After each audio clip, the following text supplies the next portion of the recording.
coordination, burial arrangements, and special international repatriation services of your loved ones. With professionalism, with respect, with heart. Shyam's Islamic Funeral Services Limited, serving our community with honor. Hey kids, my name is Dax, and I am new to Cool Kids team. And my flavor is watermelon. Try one today.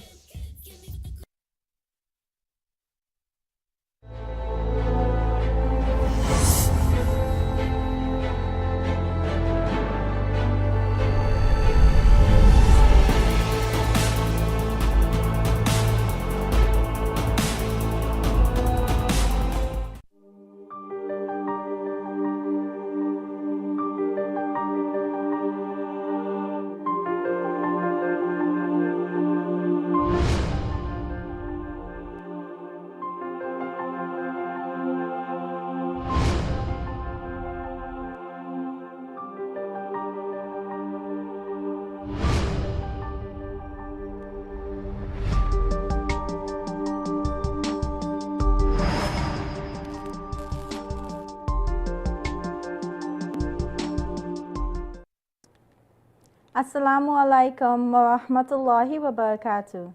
Welcome to IBN's 20th anniversary Doctor in the House. Today our topic is dental health, and we have in studio a special guest, Dr. Dian Kunulal, who is a dentist. He has been practicing dentistry for the past 20 years, so he is very experienced, and we are happy to have him here with us today. Welcome, Dr. Kunulal. Thank you, Dr. Raffet. It's a pleasure to be here, and I appreciate the invitation for having me on board. Okay, great. So we have some questions that we would like for our audience to be able to understand better about their dental health. So could you explain to us, why is mouth care just as important as caring for the rest of our body? Well, as you said, it's part of the body, and just as with anything else, mouth care is equally important, because it's the start of everything else, and it's the part of the body that is most frequently noticed, and it's the first thing that a lot of people notice when you start talking and you converse with them. Yes. Could you tell us what are some things people should do on a regular basis to help take care of their mouths? Right. So, I mean, that's a question that I know some of the viewers might say, "Oh, well, I mean, I know this already. You don't need to teach me this." But you'll be surprised just how many people don't know that they don't know. Yes. Mouth care, which is the topic for today, it sounds simple, and we've been doing it from when we were born, more or less. But there are simple things there, simple techniques that we will talk about, that we will tailor in to the particular need of the person. If we want to delve into it right away, we could talk about the simplest way we hear, what we know about is brushing. And we will, and again, you're going to say that, "Oh, I know this already." The idea is that we are trying to get rid of the bacteria, or reduce the bacteria content in the mouth. And the truth is that we'll never get zero bacteria. We'll never be able to achieve that. But we're going to aim to try and get as low as possible the bacteria content in the mouth. Okay. So while we're on the topic of brushing, how often should someone brush their teeth? Right. So we're taught to do that. There's the 3-3-3 rule. 2 to 3 minutes each time we brush the teeth, 2 to 3 times per day. The general rule is the last thing at night, especially the last thing at night, that we have the bacteria at its lowest point, because the last thing at night when you go to sleep is when that bacteria stays stagnant, and you have that nice environment stagnant there for the bacteria to act. Okay. Is brushing harder better? So brushing your teeth harder, is that better? Well, yes and no. And if I often use the example of I mean, anything you want to clean, if you want to clean your floors or whatever, yeah, if you brush it, you scrub that, you will scrub it, you will scrub it, and you will scrub it, and it will get very, very clean. But the idea is that we want to clean it, but not with, not damaging it in the process. Okay. And brushing it harder, yes, will give you a nice clean tooth, but it will often lead to damage in the process. And what we will be trying to talk about is finding a balance between brushing it clean and not damaging it in the process, and finding that balance where we achieve both without causing that damage in the process. What about flossing? Could you tell us about flossing, and also, whilst we're on the topic, what about mouthwash as well?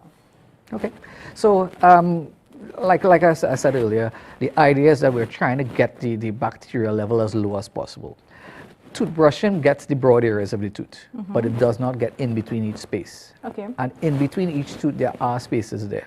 So the recommendation is at least once for the day, you floss first, right? Preferably last thing at night, you floss first. In between each space, and you must remember that even though one space, there's a tooth on either side of that space, so you try to get the floss in and you adapt it to one side and you scrape down and go back down the same space, adapt to the other side, scrape down, and get what the bacteria that's trapped and the food that's trapped in between the spaces of the tooth before you actually brush. Okay, before. And like I said, the time to do it, 2 to 3 times for the day is ideal, but especially last thing at night before you go to sleep. On the question of mouthwash, I know you asked about mouthwash, and I'll spend all the time talking about that perhaps later on.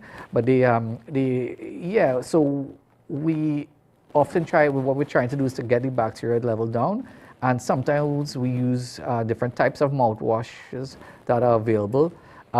Depending on what we're trying to treat. So there's some that we could use for the average person, but there's some that are specific to a particular problem that a person might have. Okay. So if you come across patients who don't floss, what are some problems you will often see for patients who don't floss? Well, the thing is, I'm one of those patients who just hates doing that myself. Yeah. And because I see it every day, I see what happens when you don't. And the thing is that perhaps if I didn't know what I know and what I see every day, I probably might be complacent also and think, oh well, I'm just brushing. I'll just brush it harder and better, and I think that'll be enough. But no, like I said earlier, what happens is that a lot of bacteria gets trapped in between the teeth, and that is a key area where the bacteria is trapped in between there, and that bacteria is trapped in between there causes, well, cavities. It could cause bleeding gums, and in bleeding gums, we're going to talk a little bit about gum disease and so on later in the program. But those are things that can progressively get worse the longer that bacteria remains in between there. But and then you could approach this from a number of different reasons, whether it be financially to save cost of having to do dental procedures, or everything else, or just the discomfort of having to deal with these things. You can save yourself a lot of trouble in the long run by simply doing these things and getting that bacteria out. And unfortunately, well, for myself, I hate doing those things myself, but it's just one of those things you just have to do. And the flossing is extremely important, and the brushing itself, and we'll talk a little bit about how the recommended way to actually brush and so on also too. Okay, thank you so much for that. So I'm getting the impression that even if we don't like to floss, we don't enjoy flossing, that from your experience, 20 years experience as a dental doctor, that you strongly advise us to do it because we could prevent worsening complications like cavities, bleeding gums, even pain, toothache, and so on, once we floss regularly, especially in the nighttime before we go to sleep. Yes, and what about for children? If we have, we have children at home, young children, should we also have children, our young children, besides sending them to brush their teeth, should we also teach them how to floss and encourage them to floss at night as well? Right. So for kids, the same general principle applies. Having recently have had kids myself, twin boys I have. And the reality is that a lot of what we tell patients, when I actually have to do it myself with these kids, I realize, is some of these things actually practical enough for them to do. Because ideally, we want the kids to actually do the same things. We want them to floss and all of that also. But I can tell you, just from the limited experience that I have with kids myself, that it's not always easy to follow. Yeah. And so while at an early age as possible, to try to get them to start flossing and so on, the reality is most kids will only start to do it, maybe by age 6 or so. 6, 7, but the earlier they start, the better. The earlier we could have them doing the right things and practicing the right habits, the better it is for you in the long run, because a lot of parents don't know when they start, and even when they do know, as in my case, I can tell you that some of the things that we know we're supposed to do as parents, we're just not able to make the children follow. Yeah. At Extra Foods, we care for you. That's why we always have the widest variety, the best prices, spacious aisles of total convenience, plus clean, safe surroundings. Let us care for you. Extra Foods, always extra for less.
أشهد أن لا إله إلا الله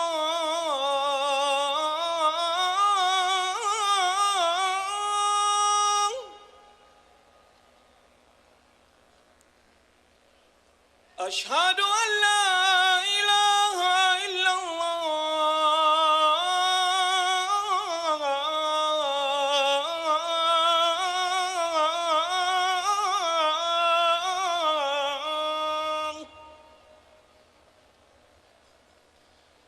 أشهد أن محمد رسول الله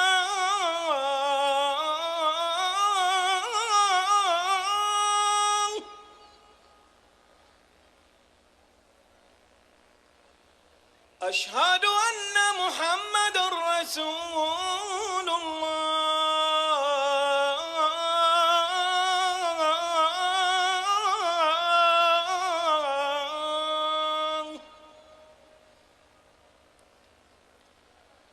حي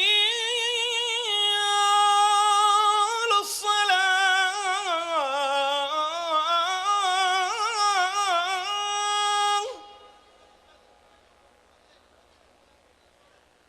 حي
اللهم رب هذه الدعوة التامة والصلاة القائمة آت محمدا الوسيلة والفضيلة وابعثه مقاما محمودا الذي وعدته إنك لا تخلف الميعاد. O Allah, owner of this perfect call and owner of this prayer to be performed, bestow upon Muhammad al-Wasila and al-Fadila and send him upon a praised platform which you have promised him. Verily, you never fail in your promise. Yes, it can definitely be challenging, especially for Dr. Kunula, and you have twin toddlers. Twin toddlers. So I can imagine that could be challenging in itself, and I expect as they get older, any children as they get older and they understand better and they could follow instructions better, they might be more compliant, especially thinking that maybe we could brush our teeth and floss with them to set that example for them as well.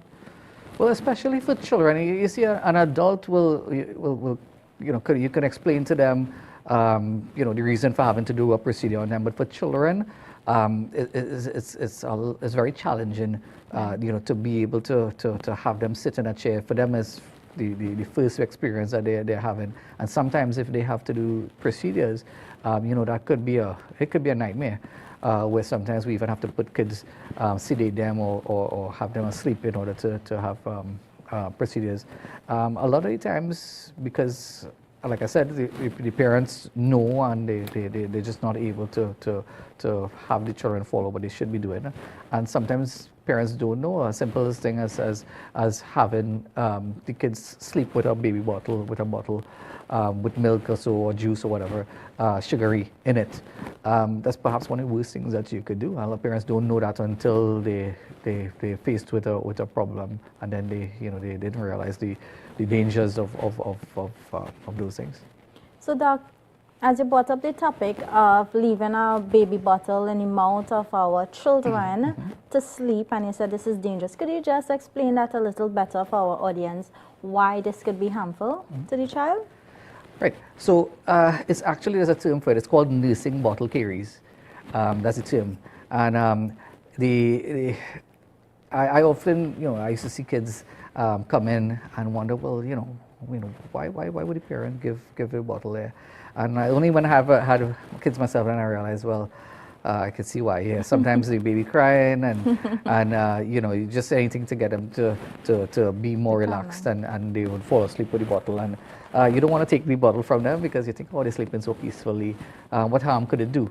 What actually happens is that the sugar whether it be from the milk or whether it be from the juice or whatever it is that you're giving them in the bottle to sleep with, that sugar just remains on those teeth. And it would just decay everything, and within the space of months. So sometimes we see 3-year-olds, 4-year-olds, children with the teeth severely decayed, and there's no easy way to fix that. Some of those teeth have to be extractions. And when you think about it, for an adult, those things are very traumatic for an adult to have to do those type of procedures, and worse so for a child who is seeing some of these things for the first time. Yeah. Okay.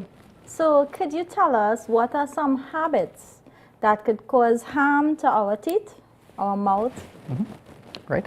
So we spoke a little bit about the children with the sugar and so on, and yes, and sugar in its various forms.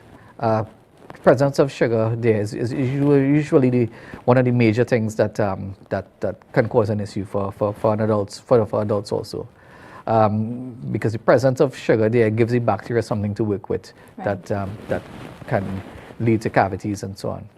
All right, but the other factors that you would consider would be, well, we spoke up a little bit about how well they can keep the teeth clean, and that's the major thing that I see with adults, and the fact that they just don't spend the amount of time consistently, and I'll just emphasize the word consistently there, because consistency is what's important, something that you have to do every single day. So that's another major factor there and how well they keep it clean. And then there are other things like smoking and other lifestyle diseases and so on that can play a factor also. Okay. So what about, at one point in time you mentioned about children going to sleep with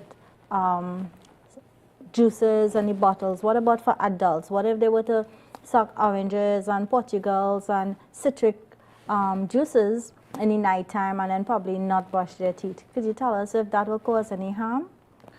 Right. So, well, with respect to juice and so on, there are two issues there. One is the acid content, and then the other thing is the sugar content. So, sugar on the whole would be what the bacteria needs to get to work on those teeth and cause cavities, and the acidic content of those things could cause wear. We could go into wear, if you'd like to go into wear a little bit, we could talk a little bit about wear. But wear on the teeth would cause its own issues, but then we can go into, if you'd like to go into that now. And one more thing though, you mentioned smoking could cause harm and damage to our teeth.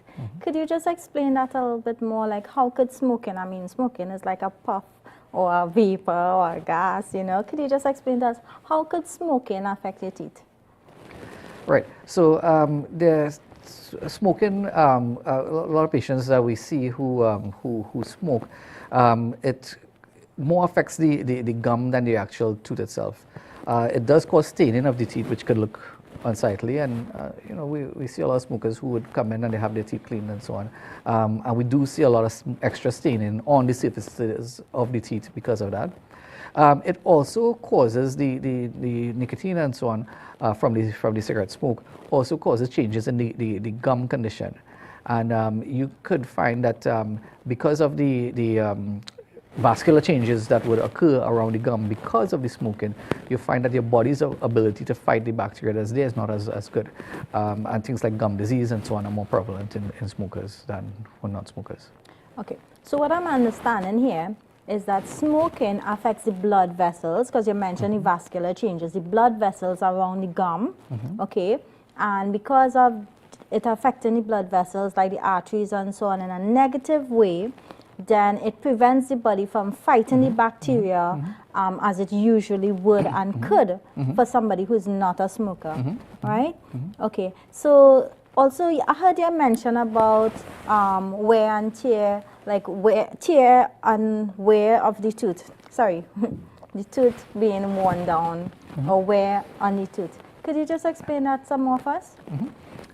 Okay, so when we talk about tooth wear, there are different types of or different causes of wear. Three main types, right? So I'll break it down into, there is toothbrush wear, right? Where the toothbrush itself is too abrasive. Right. And we use the example just now of scrubbing. You want to scrub your floor and you want to get it clean. And you could get it clean. You could use a hard brush and clean it properly, but you'll also damage it in the process. Right. Right. So very commonly, actually, we see a lot of patients who have the teeth worn because of the toothbrush being too abrasive. We usually recommend a soft toothbrush. Most patients we see would probably be using a medium or even a hard toothbrush, but a soft is really recommended. And then how you use it is also important. If you find that your toothbrush is spreading out and fanning out within the space of the 3 months that's recommended you change your toothbrush, it means that you're putting too much pressure on it. So you could be using a soft toothbrush but pressing firmly and hard on it and cause damage. Right? So toothbrush wear is one type of wear that we see. The second common type is acid wear.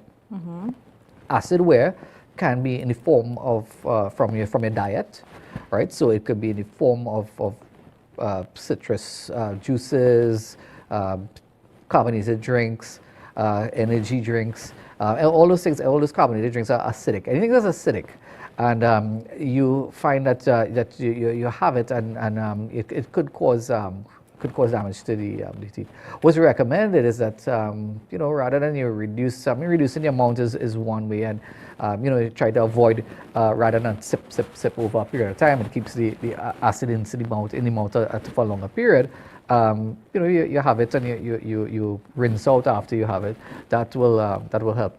What we recommend that you don't do, what you don't do is that you don't go brush your teeth immediately after, because it means you would have just softened the enamel and then you go brush it off. So that's one of the things that you don't do.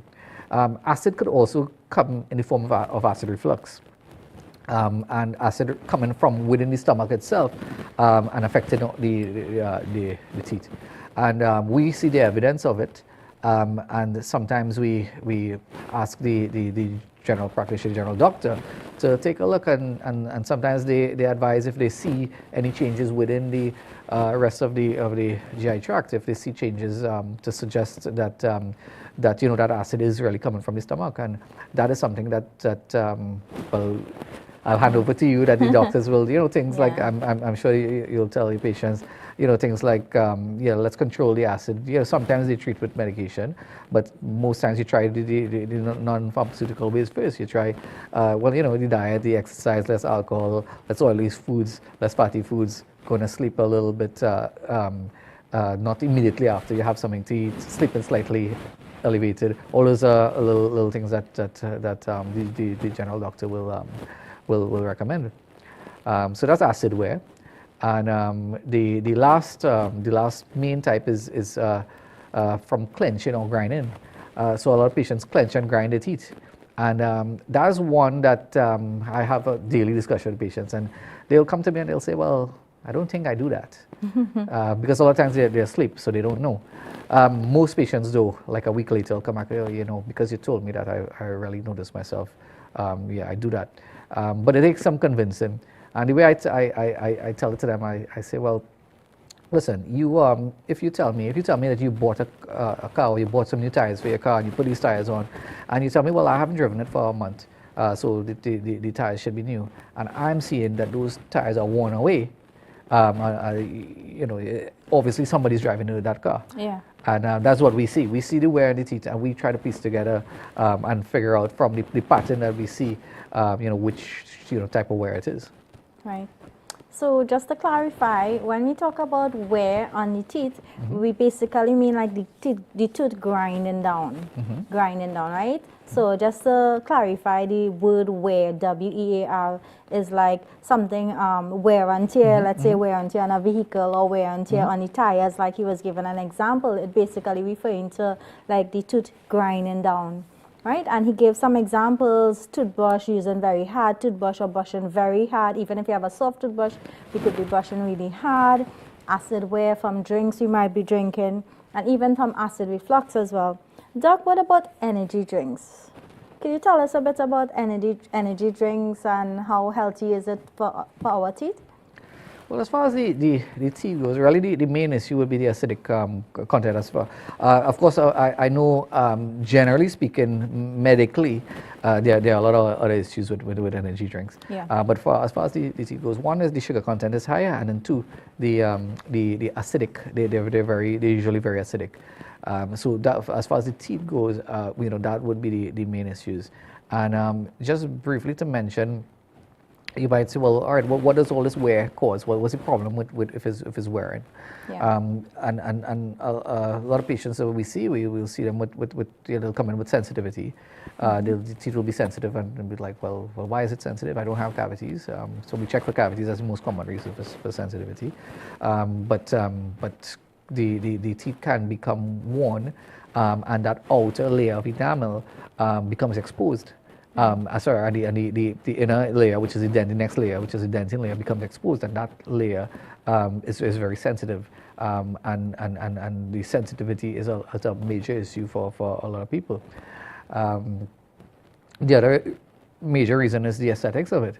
If it is that your teeth are constantly being worn away, and you get that sort of glassy appearance on the front of the teeth and so on, aesthetically, you know, it's something that a lot of people come in first to correct. Okay. So could you just explain for us what is the difference between wear and tear or wear on the tooth versus a cavity on the tooth? Just to explain it for us to understand. Yeah. So a cavity is a hole in the tooth caused by bacteria, right? That's where the sugar, the bacteria uses the sugar that you consume, and it creates, it converts the sugar into a little acid, and it creates decay on the tooth. So a cavity is a hole on the tooth caused by bacteria. Wear means just as with your car tires or whatever, the use of the outer layer of the tooth being disintegrated, but not because of bacteria, but because of an external presence of something external, like the toothbrush wear, or like the acid, or like the clenching and grinding. Okay. So when I was a student studying in medical school, I was taught by one of our lecturers that if we take proper care of our teeth by brushing, flossing, using mouthwash as we're supposed to, then we could live our entire life without having any issues with our teeth, and no cavities, no sensitivities, if we take proper care of our teeth. Do you agree with that statement? Is that truth? Well, that's the truth, and that's the thing. And if everyone followed that, I probably wouldn't have a job. And I'd probably prefer, I'd rather my patients, follow that, because if you follow that, 90% plus of most dental problems will not be there. And that's why that's why we're here. That's why we're trying to educate you all, so that you all can take the steps at home to, because there are a number of reasons dentistry is expensive. So if for anything else, the cost-wise, you could save yourself a lot of money. You could save yourself a lot of stress from having to come in and do these procedures. I'm the worst patient, so if I could avoid having a dental procedure done, I will avoid having a procedure done. So those are me being here. That's what I'm trying to get, that you all would follow what some of these guidelines and avoid having to do complex procedures. Okay, so could you tell us what are some symptoms someone might experience if they're starting to have some tooth wear? Right. So the symptoms might be similar for tooth wear or even cavities and so on. The most common thing that patients will complain of is sensitivity, usually to hot or cold. That's the most common thing that patients complain of. And it is your body's, the reason you have nerves in your body is so that your body can tell you that something is not right. The use of certain types of toothpastes and so on that reduce sensitivity, in some cases they could be useful, but in others, you want to be able to detect those problems. Now, as it gets deeper, right, so when the outer layer of the enamel is eroded and the dentin is exposed, that's when you get that sensitivity to cold and so on. If it gets deeper and you get to a point where the nerve, which is the pulp on the inside of the tooth, is exposed, then it becomes a little bit more difficult to fix in that case. But patients, normally the symptoms change. Normally you start to get pain that will come on by itself, usually waking you up at night. You could get an abscess forming. You could see a bump on the side of the tooth, on the side of the gum. You can, all those things can progress further from there. But it usually starts with something as simple as sensitivity to hot or cold. Okay, so thank you, Dr. Kunulal, and thank you to all of our viewers. We are going to pause for a break now, and when we come back, we will continue our segment on dental health. Assalamu alaikum. Never too early, never too late to recharge and hydrate.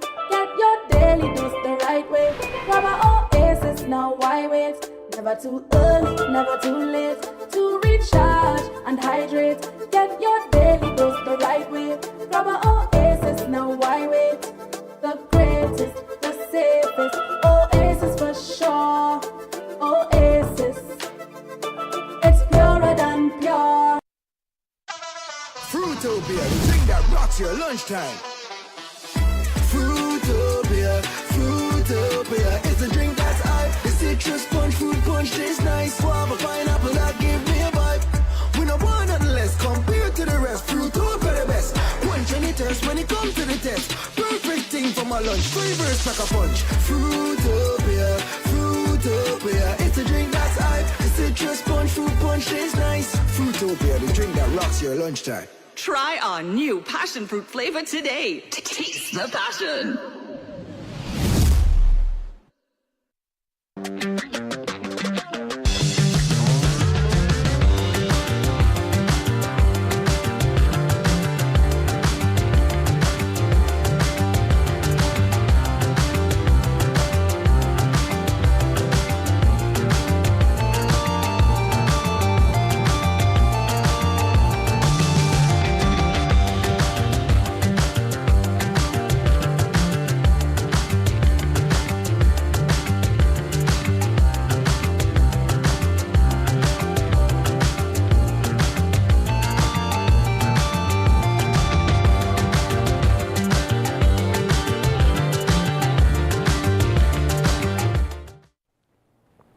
Assalamu alaikum wa rahmatullahi wa barakatuh. Welcome back to Doctor in the House and to our segment today, Dental Health.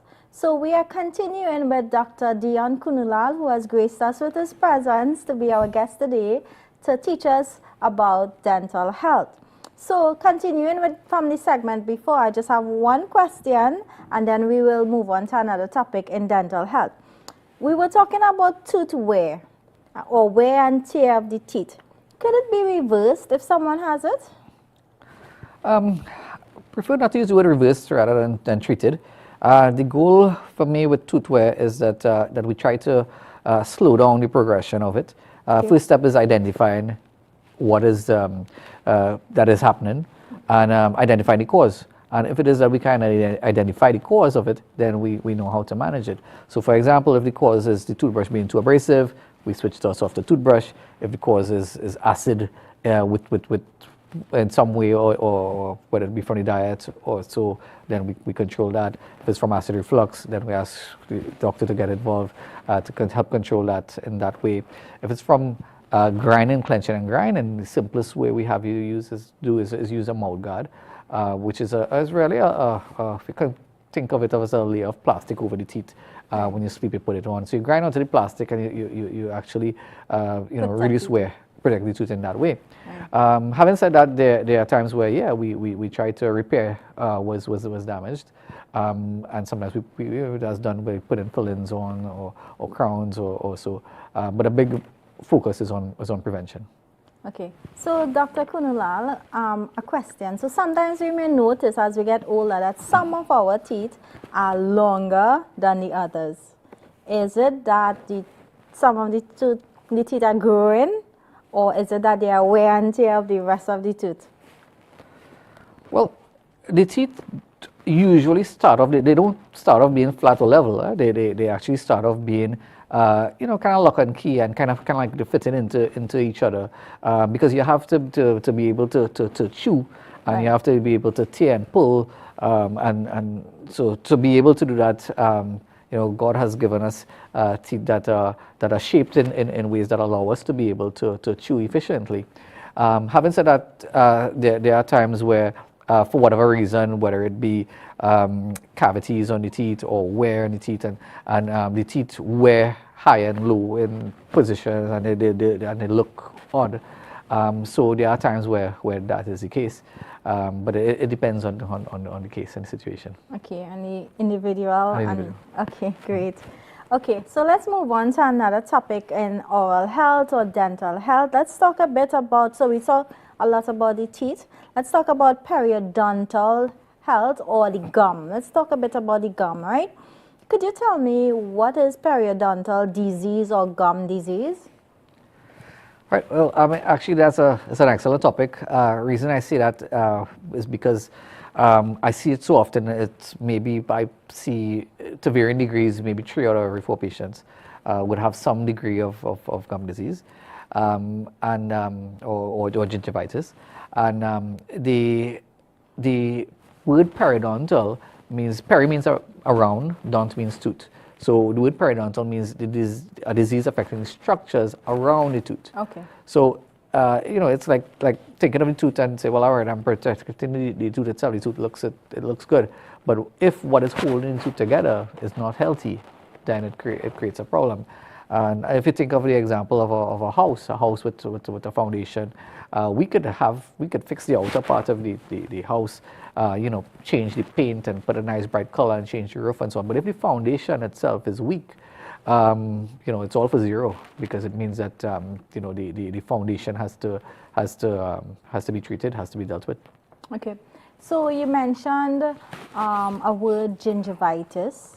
Could you just explain what is the difference between gingivitis and periodontitis?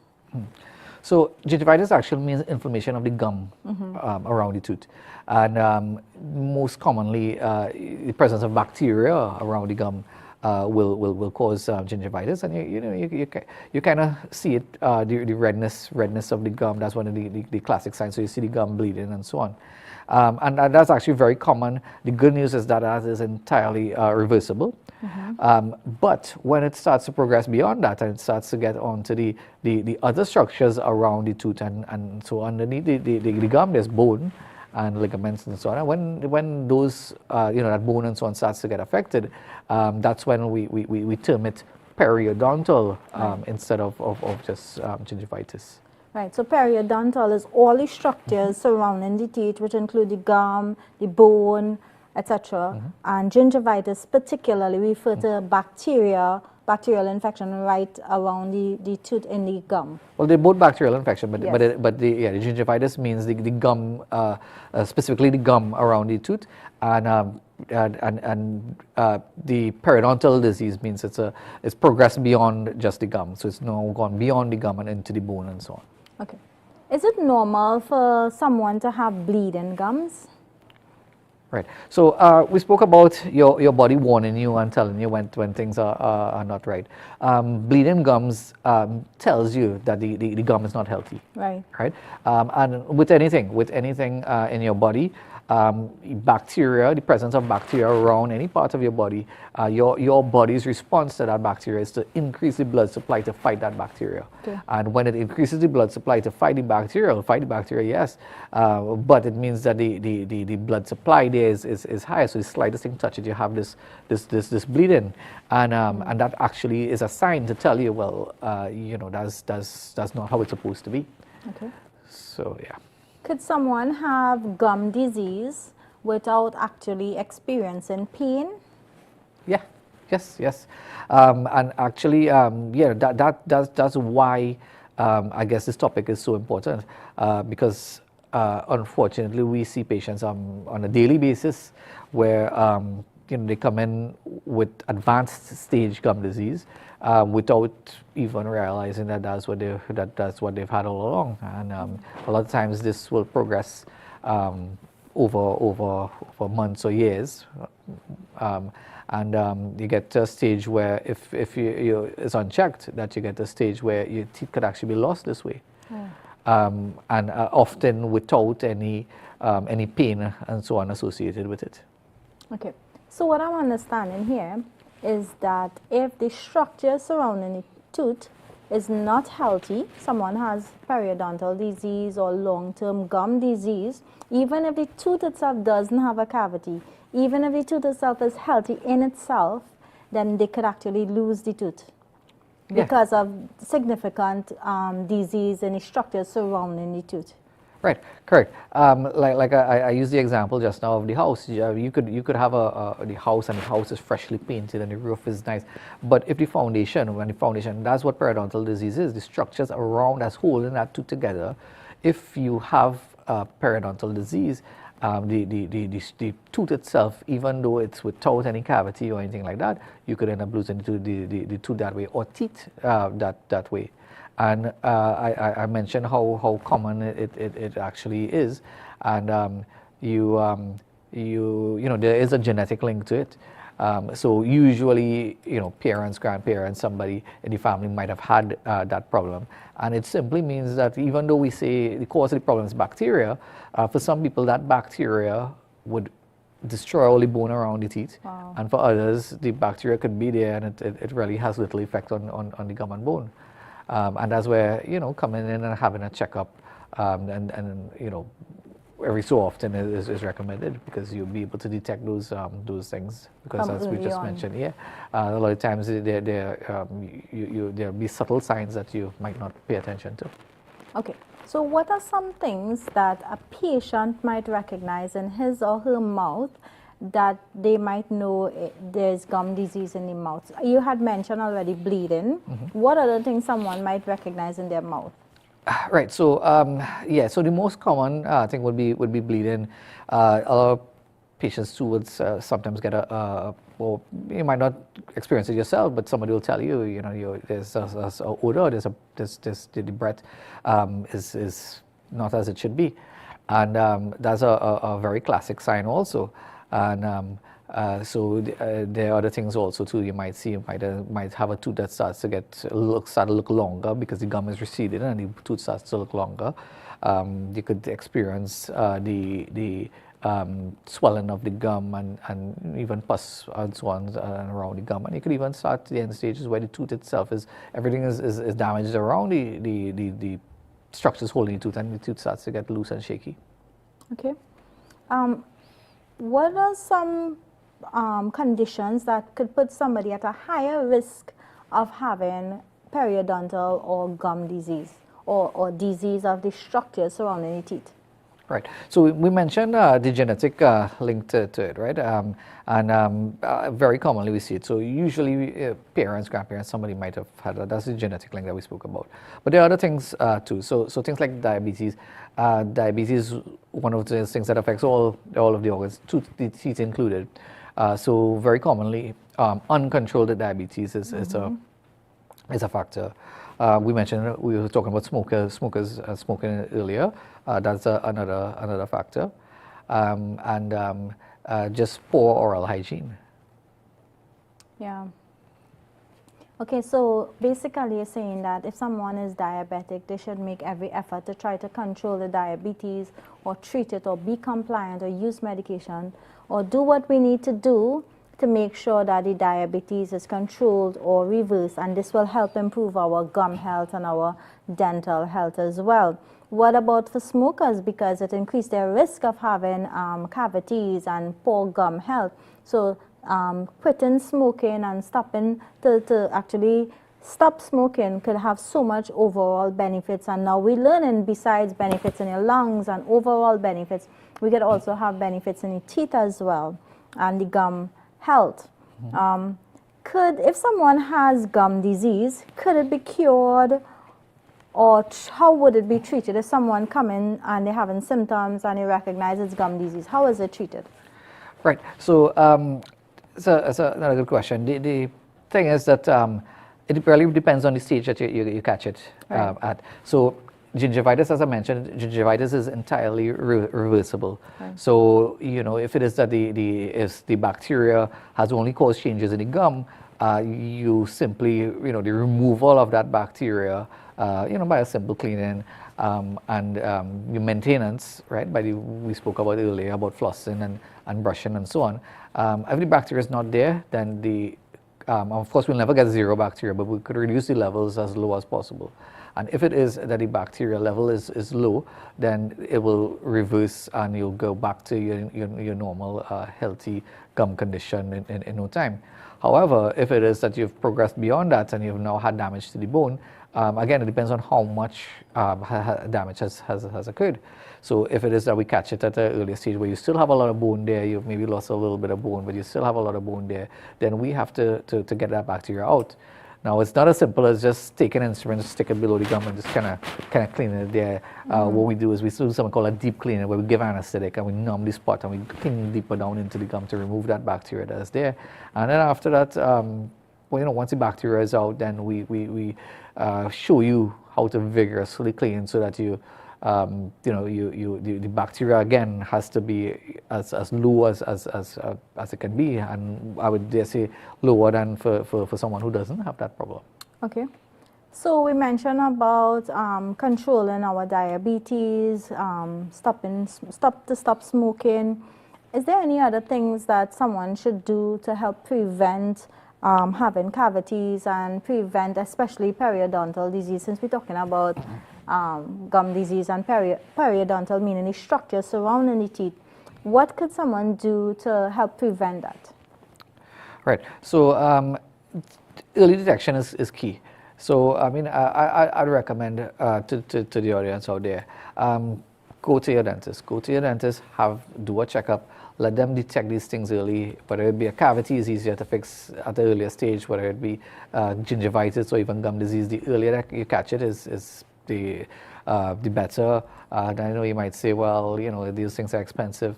The thing is that these things are a lot cheaper to fix if you catch it at an earlier stage. When it becomes a more advanced stage, it's a lot more difficult and a lot more costly to fix also. So that is going to be important. And we spoke about how to you know, get the bacteria out by doing the cleanings, the deep cleanings and so on. If the tooth is far enough gone and you have to extract the tooth. What we didn't talk about as yet is a little bit of how to little help, additional help that you can have in treating these things by way of the, I think we spoke about very early the different types of mouthwash. There are different types that of mouthwash that can be used, and again we'll tailor it to the person. So for example, there's some types of mouthwash, I'll try to avoid calling you know, brands and so on, but there's some types that have fluoride in them, and the fluoride is used for patients who have a lot of cavities. So that additional fluoride will slow down the progression of those cavities. So we would recommend those patients with that with a lot of cavities with those type of mouthwashes. And then there are other types like with patients who have gum disease, types of mouthwash with chlorhexidine in it, which number of different brands that are available. I know your audience here might be a lot of would be Muslim patients and would be looking for ones without any alcohol in it. Ask the pharmacist to recommend, because they're different brands and some of them have alcohol in it, some of them don't. So you can ask. But the chlorhexidine is especially useful for patients who have gum disease, and we just ask them to. The use of it though is you're supposed to use it 2 week intervals. So you use it every day for 2 weeks, stop for 2 weeks, and then you alternate every 2 weeks. Using it for longer than 2 weeks at one time can cause staining of the teeth. So you just kind of use it like that. And then there are other types in between that you could use for moderate cases. You know, those with triclosan and so on. Many different types, but we try to tailor it based on the need. Okay, so you mentioned about visiting the dentist to pick up on conditions of the teeth from early on before it gets worse, right? How often you think somebody, let's say someone have no symptoms whatsoever, or they may have something they see in different in the mouth, like a discoloration, or they might actually see notice a cavity forming, but it's not hurting, it's not affecting them. So how often do you think someone should visit a dentist even if they don't have symptoms, or is nothing that is affecting them in a negative way to themselves? They're coping with it and they're moving along. How often do you think someone should visit the dentist? Well, we recommend every 6 months. We tell all patients every 6 months is recommended. A cleaning is recommended every 6 months. We usually take x-rays too, because there might be certain things that we will miss, and those x-rays kind of pick it up. The x-rays we take every 12 months. But for the average patient, we see every 6 months. There are times where we see certain things that we require to be seen a little more often. But you know, again, that's dependent on the patient. But the average one we see every 6 months. Okay. So I am very certain some members in our audience or who are watching this program today could relate to what I'm about to say to you, right? What about late in the evening or weekend or public holiday, someone gets a toothache? And you know, some people refer to toothache as, they say, it's the pain of a toothache is worse than childbirth. I've heard patients saying this often. So could you tell me or tell our audience, let's say someone gets a toothache at a time when the dentist is not available, what should they do? Well, the reality with these things is these things always find a way to act up when it's least convenient. So, for example, I had very close friends just holiday period. They are very close friends who one came in actually. One called me on Christmas Eve day, and one called on Old Year's Day, and there are 2 Christmases before that I ended up in the office for friends. But the thing is that these find the most somehow they find the least convenient time to act up, and yeah, that pain could be a lot. And there are little home remedies and so on that you can try, that people use. The over-the-counter pain medication is really where you should start, and these things like the acetaminophen and so on, paracetamol or whatever else, they might be useful, but you know how helpful it is when that pain really takes you. And you know, there are other things like the anti-inflammatory drugs. Once you're not allergic, that you can use, those are also over the counter, and again different brands that could be used. There are numbing gels and so on that you can apply. If it's a gum related issue, a little bit of warm salt water may help a little bit with that. There are a lot of pharmacies, unfortunately, who would give patients antibiotics without actually assessing any problem. It's not recommended because you actually don't know what the problem is. And I can't emphasize this enough because I see it on a daily basis where we see patients who come in and, oh, well, I took a course of antibiotics, and they, well, what dosage did you take? And you took the wrong dose. And taking the wrong dose of those antibiotics sometimes can be more harmful than you know, not taking it at all. You know, so really, you know, keep away from those types of practices. But I suppose when that pain really takes you, you know, you'll do anything that you can to get out of the pain. Yeah, so what I understand is that you advise that patients use whatever, like pain medications, probably they are custom using, so something that they're not allergic to. So let's say someone gets a toothache and they don't have access to the dentist at this time because the dental office is closed. They can just take some pain medication that they are custom using, like acetaminophen, or pain medications that they're not allergic to, something that they would have gotten over the counter. And possibly, you said, like if it's periodontal illness, or let us say the structures around the teeth causing the problem, like gingivitis, like an infection or bacteria around the tooth, then they could also rinse with some warm salt water. And then as soon as the dentist open or clinic open or the health center open and they get access to a medical practitioner, then they go to seek medical attention at dentist. Yes, correct? Yeah, as early as you could seek that attention is better. And you know, there are all these home remedies that people try, and they try the clove oil extract, and some people even take aspirin and actually put it into the gum, and actually some of these things could actually cause more problems, because sometimes it could actually bruise and burn the area, and you get a chemical burn from some of these things. Okay. I distinctly recall when I was young, probably about 8 years old, I had a severe toothache, and my mom found out from the people in the community where is the dentist, and we went to his home. It was probably like Sunday, and we blow and blow and blow. I remember distinctly the driver blowing the horn. The dentist come out like he was sleeping, drag him out of his bed. And you know, he was so empathetic to me, and you know, I was a child, I was in severe pain, and nothing was helping, and he went to his office, took me to the office, and he attended to my teeth. So again, I'll make sure not to give you my address.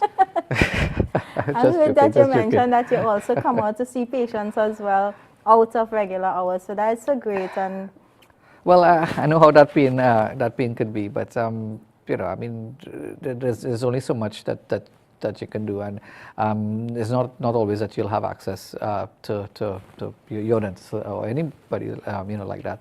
So you know, as much as possible, try to take these things early before they get to that stage, and you know, early detection is a big part of what we're talking about today. yes, so early detection. So if you're starting to feel any pain sensitivities, any you notice like you're drinking cold water, hot things, and you're getting pain or discomfort in your teeth, all of these are signs that you need to seek medical dental attention. And also if you're getting a scent from the mouth as well, and if you notice any wear and tear on the tooth as well, and regular checkups like every 6 months, okay? So doc, you know, usually in a topic or a session, people who are listening sometimes don't remember everything, right?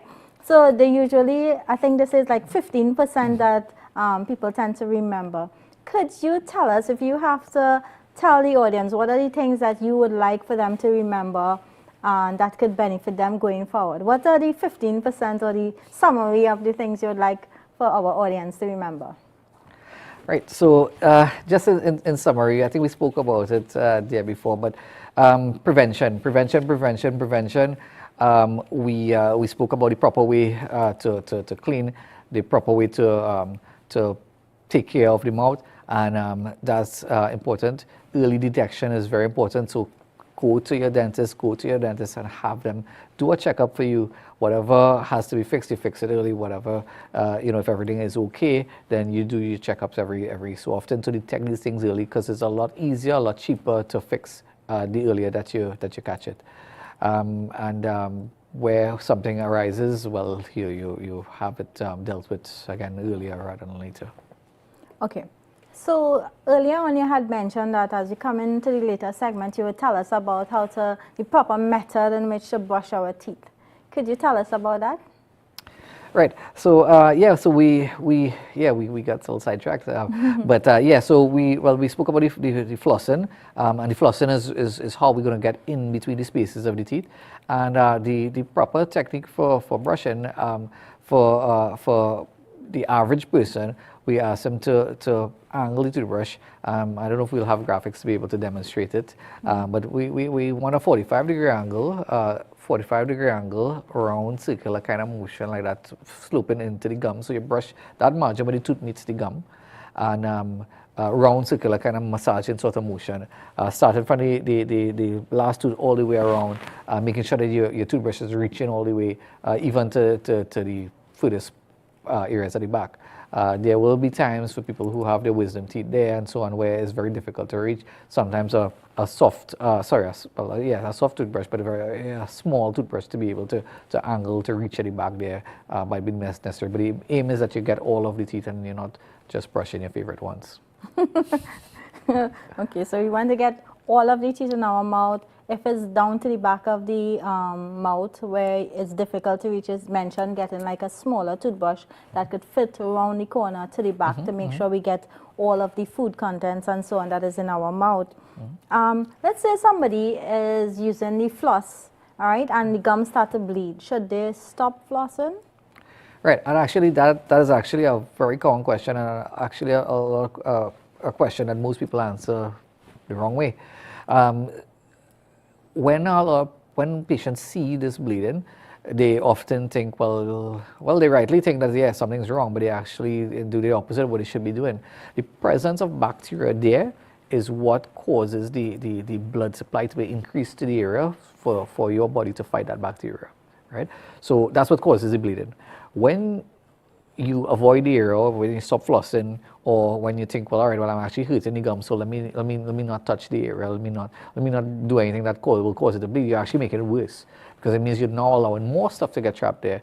And very often we see, especially patients like with wisdom teeth and so on, when they wisdom teeth acting up because they're not able to clean it properly and so on, and they see, that area is bleeding or is hurting or whatever, so let me not put anything in that area, because I'll make it I'll probably make it worse by causing it to bleed more. It actually does the opposite. When more stuff gets trapped there, it actually makes the problem worse, and you're actually making the issue worse. So really what you're supposed to do, it means that when you're seeing it bleed, it means you're now disturbing the area.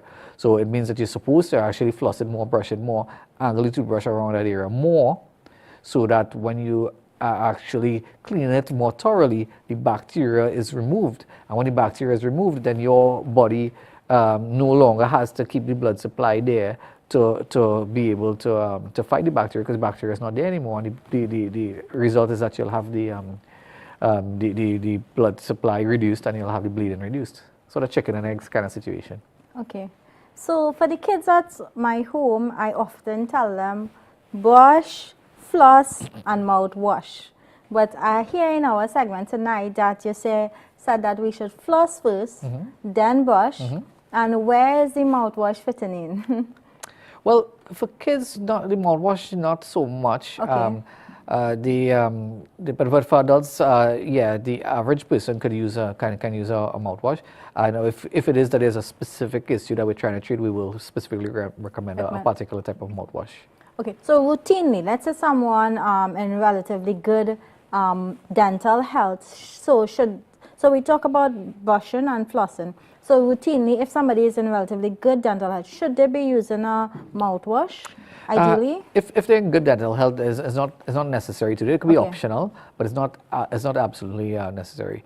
I'll say, you do what works for you, because sometimes there'll be some exceptions to the rule even that I'll see patients and I'll say, well, I wouldn't change whatever you're doing is working, right. So I wouldn't change too much. But the average person who has good and good by your dentist checking you and telling you you're good, not good because you think right. Because you think that you don't see a problem. Yeah, the average person it's not mandatory that you use the mouthwash. It could be optional, and if it's optional, then we go with one of the again, I'm trying to avoid calling brand right. names and so on, but one of the typical common ones for everyday use. Okay, so every night we should floss and then brush. And it have the different types of floss. It have the string one that you could pull, and then it have the one in the little stick that you could go between each tooth. Is there anything different, or both are fine? Right. So the goal that we're trying to achieve is that the bacteria, the food and so on that's trapped there is removed. That's what we're trying to remove. Okay. And I tell my patients, well, it doesn't matter to me how you get the bacteria out. So either one is fine. So it's a matter of preference. So some people prefer to be able to hold the floss and be able to use it that way, and then some prefer, well, the handle is more convenient for me. Right. But the idea is that you're getting works. that floss in between the teeth, right? And as I mentioned before, it might be one space, but the two surfaces there. So you try and get that floss adapted to one side, scrape up or down, and then you go back down the same space, adapt to the other side. Yeah, and then you do the same thing. And whichever one allows you to be able to do that, then that's fine. Okay, great. So we have come to the ending of our segment, and we would like to thank Dr. Kunulal, Dr. Dion Kunulal. Thank you very, very much for making the time to come to do this presentation. I'm sure our listeners learned a lot. I also learned some things during this session, so I thank you so much. Definitely, I'll have the household floss, then brush.